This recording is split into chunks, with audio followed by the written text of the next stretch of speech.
Hi everyone, welcome back. I've been the Green Smoothie Girl online since 2007.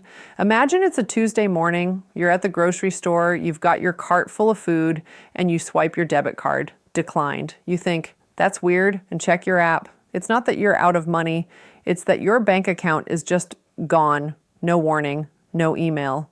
When you finally get someone on the phone, they tell you, "We've decided to end our relationship with you. We can't tell you why. Your check is in the mail. Goodbye." This sounds like a paranoid nightmare, right? But for a lot of people, including me, this is real life. Back in 2021, I was kicked out of 3 different banks in a single week. Not for doing anything illegal, not for being broke, not for my business having a high return rate. They just gave me the boot and refused to give me a reason. They have repeatedly refused to give me or my lawyer any reason for 5 years. I had been processing over $1 million a year with PayPal for 13 years when they terminated me for no reason. People in many countries, for instance, Cyprus and Lebanon, have woken up in the morning to find that the bank bailed itself in and their money in the bank turns out not to actually be theirs. Ask your bank for a copy of your contract. Nobody reads it. You don't actually own the money in your account. You own an IOU. And there are a variety of ways this can go wrong for you. I can hear the scoffing. It would never happen here. Today we're talking about why that happens and why a growing group of people, Bitcoiners, look at the current financial system and see a house of cards rather than a safe haven. I predict right here and now that you are going to see a big print during the remaining Trump years that will dwarf the $7 trillion in money printing during COVID and dwarf all the new money created into existence during the entire 250-year history of this country. Watch and wait. It's already happening. Banks borrowing to get from tonight to tomorrow, happening all over the place. At least $100 billion quietly bailing out the banks that would have failed in the silver debacle playing out the last 4 weeks. We're going to pull back the curtain on fractional reserve banking, the secret life of your insurance premiums, and why some people are choosing a digital life raft instead of the US dollar. Part 1, the $10 illusion. Let's start with the basics of banking. When you put $100 in the bank, you probably picture it sitting in a little drawer with your name on it, right? Locked away until you need it.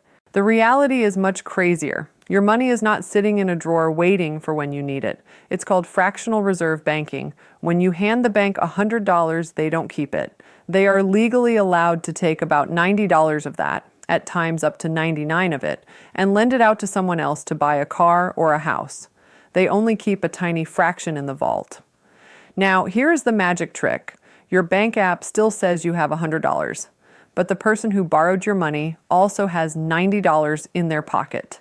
The bank just turned $100 into $190. This works fine as long as everyone stays calm. But if everyone at the bank tried to withdraw their money on the same week or month, one day, the bank would go poof. They don't have it. This is why Bitcoiners get nervous. We realize that the money in our bank accounts is just a promise, a pinky promise from a big bloated company that might not be able to keep it if things get rocky. They know they'll just get bailed out by the federal government printing money, and if it's like the 2009 Great Financial Crisis, GFC, the bankers still standing after the collapse of Lehman Brothers and Bear Stearns all got their fat bonuses, and everyone carried on.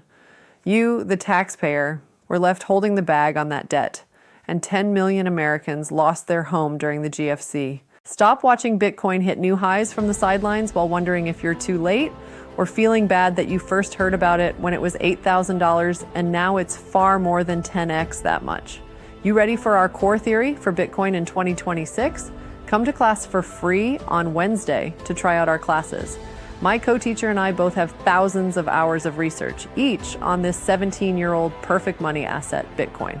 Join us and see if we can't convince you why this is your escape hatch from the fact that the money printers are going to turn on full blast throughout 2026. We'll tell you why this happens, and we'll tell you why this is so good for Bitcoin. We'll explain why the money printer cranking up, which is happening as we speak, is good for those holding their excess energy outside the failing dollar. The news is full of noise and the market is full of gurus. But what if you could actually understand the strategy behind the charts? Every Wednesday night, I host the Bitcoin Insiders class. This is where we strip away the hype and focus on real financial freedom and educate you, meeting you where you are, even if you're brand new. We talk market cycles, self-custody where you own and control your Bitcoin outside a bank or a company, and how to position yourself in the greatest wealth transfer of our lifetime. In 5 years, it will be too late to get in on the upside. My amazing co-teacher and I want to help more people take action for their freedom.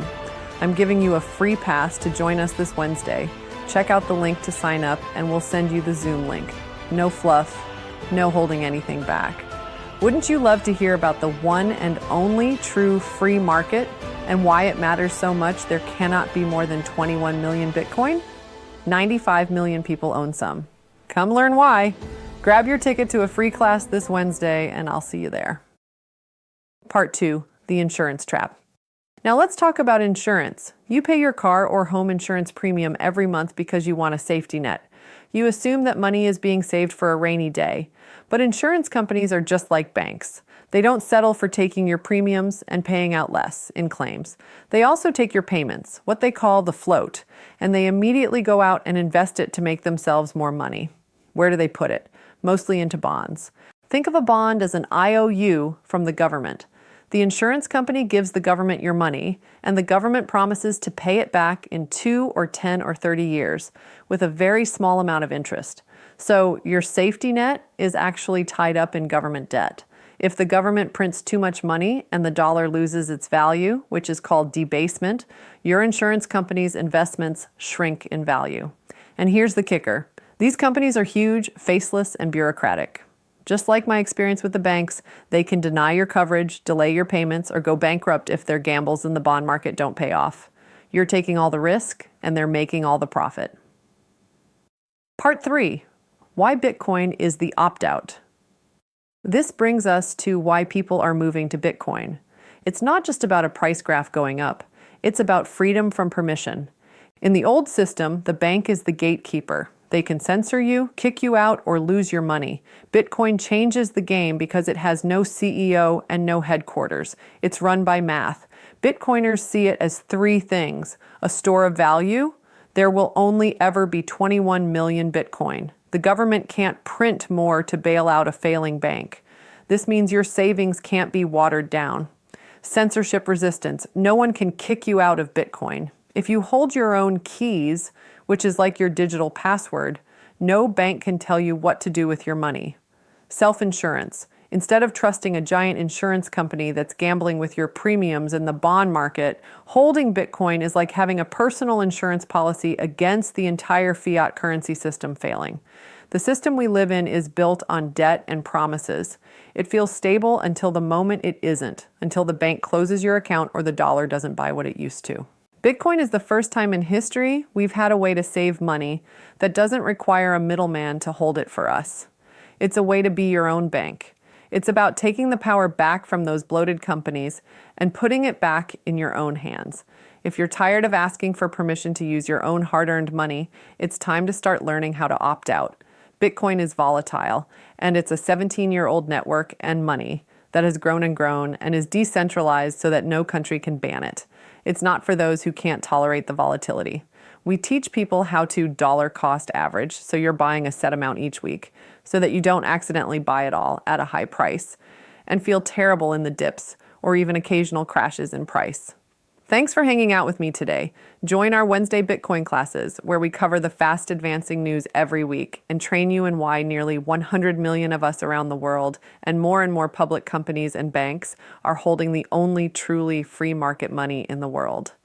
I'll share the link to join us for free this Wednesday for a 90-minute class, where I co-teach with another coach who has spent thousands of hours studying this topic for years, like I have.